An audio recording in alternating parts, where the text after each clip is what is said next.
All right, welcome to another episode of Educator Moves. I am really excited that you guys are joining me today. Again, my name is Tara, and I'm your host for Educator Moves. I want to just briefly remind us of why we are all here. Why are you tuning in?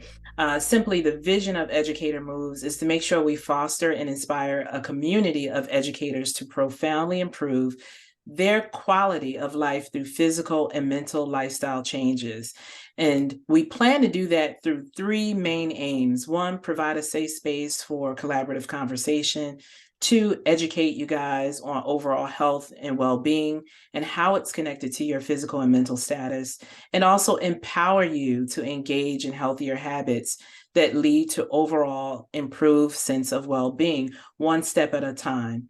And so, with that being said, today I'm really excited about our guest that's joining us, Dr. Burton, on today. He is a dynamic leader in education and also in his own company called Passion Driven Leadership. And I'm going to turn it over to him so that he can share with us a little bit about his background and what he brings to the table to support educators right now. Thank you, Tara, for having me on, and I'm excited to share with your viewers about some things that we're doing, and I'm also excited about the work that you are doing with regard to emotional literacy, emotional intelligence, because we need more of that. I retired as a distinguished principal in Caddo Parish after 34 years. During that time, I saw a lot of people, teachers, parents, principals who were chronically stressed. And so when I retired, I started my company, Okay. Passion Driven Leadership, initially to help leaders lead. It was focused just on principles. And I was working at a school in Florida with the principal. And it was I was doing COVID. You know, Florida never thought COVID was real. So Yes. while most folk were at home doing COVID, we were working. And Tara, I had one day I had two teachers to come to work at the school in Florida. They had strokes on the job. Oh my God. Stress. It was stress. I had teachers come to school who were immensely stressed. And so I began this training, this work, actually at this school in Florida, just as a way to help teachers and principals manage and or cope with stress.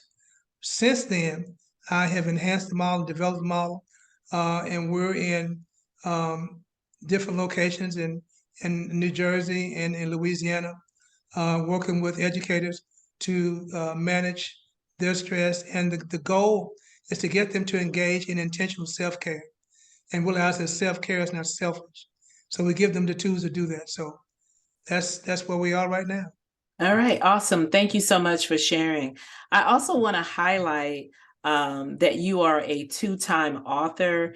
And if you could speak to us a little bit about your books, The Reframing of American Education and More Than a Notion. Talk to us a little bit about what was behind the writing of that and how it supports educators. Sure. Thank you for asking. More than a notion. I wrote as a principal. As a principal, I read quite a few books. Most of those books were written by academicians. Very few were written by practitioners, and Mm. even fewer were written by practitioners who worked in urban settings.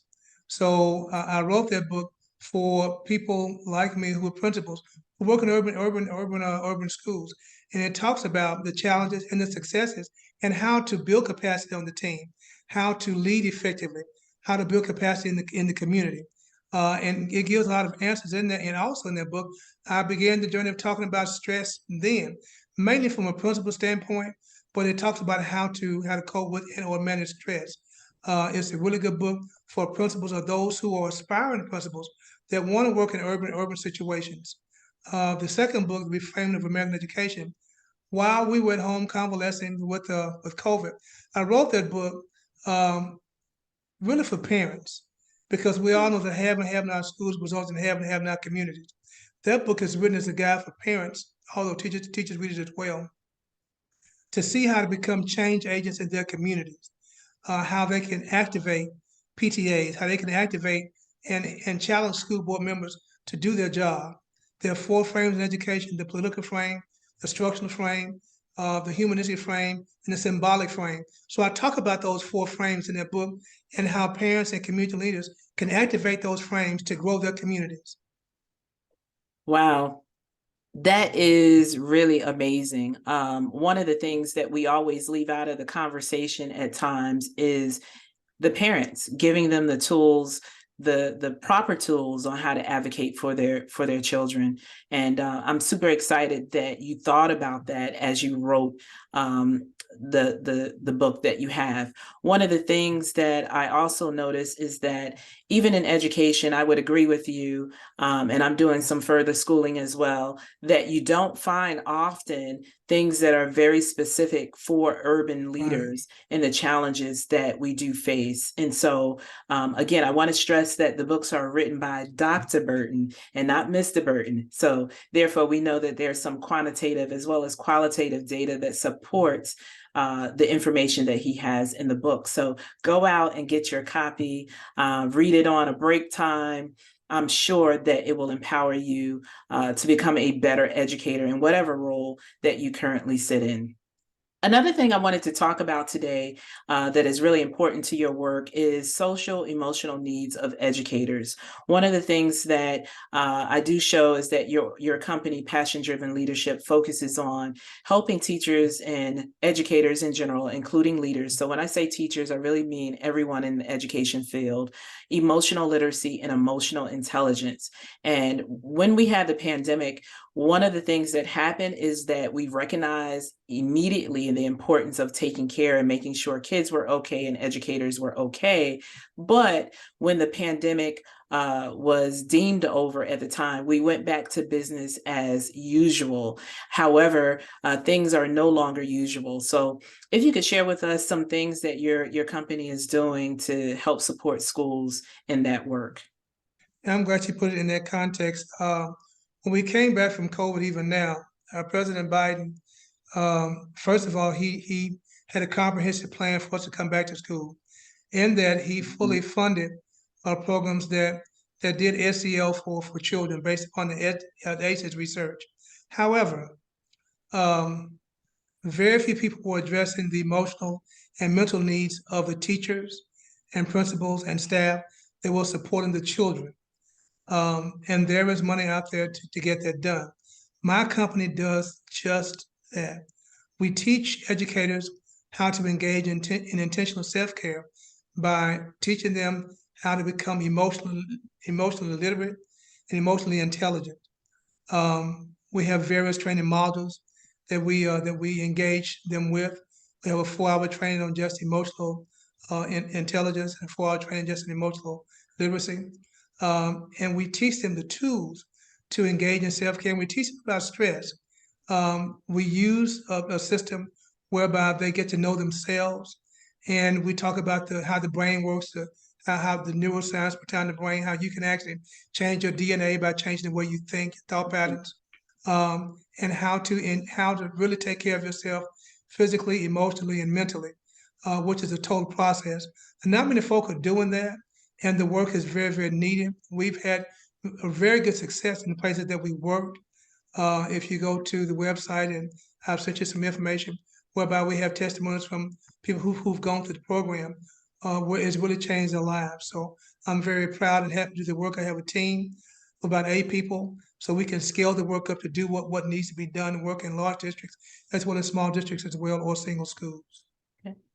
Thank you so much. And with that being said, I noticed that some of your partnerships have occurred in the state of Louisiana, of course, and also in New Jersey. And that is amazing. That's awesome. Again, the work is so needed because we forget about the people in the building that really need that support. And the first thing outside, what I hear a lot of politicians say is we need to pay more teachers.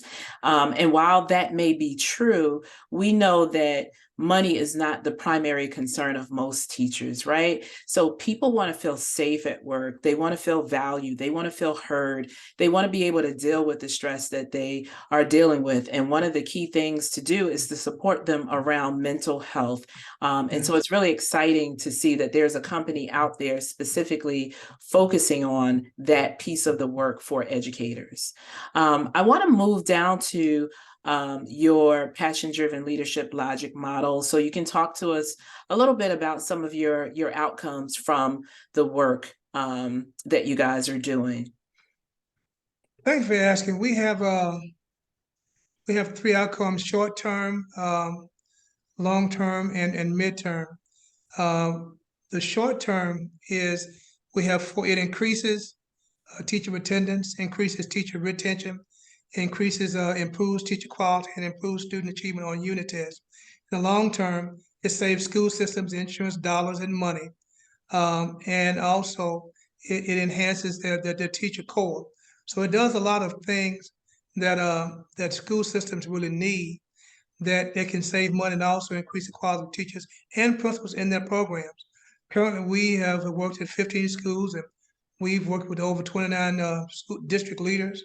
We've trained over 227 leaders, and we've affected close to 3,000 students by getting those people trained, which has really helped in terms of output.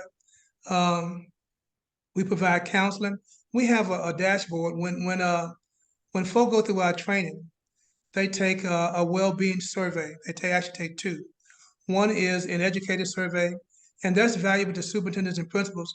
It gives them a qualitative and quantitative data on how teachers and staff members perceive their school's climate and culture. And we have counselors that work on improving that over time. Every 2 weeks, they take a well-being survey, and that lets us know how educators are actually feeling in the building with regard to their work. And then we tier the teachers, teachers and principals. Those staff members who are chronically stressed, our counselors work with them by giving them phone calls, and because when they go through training, each person comes out with their own unique plan to manage and cope with their stress. Okay. So our counselors remind them how to, or help them to facilitate their own plan of self-care.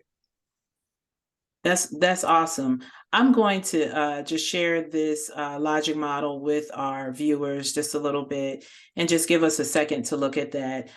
It's amazing that you are able to kind of really outline what your mission, vision, what are the problems that are seen, and what are some of those activities that are connected to those inputs, and what are your expected outputs, and reviewing, as you just mentioned and shared with us, those short-term and long-term outcomes from the result of utilizing your services. If someone wants to get more information about your organization, Passion-Driven Leadership, the contact information is listed here. Website is passiondrivenleadership.org, as well as contacting Dr. Burton at tburton@passiondrivenleadership.org.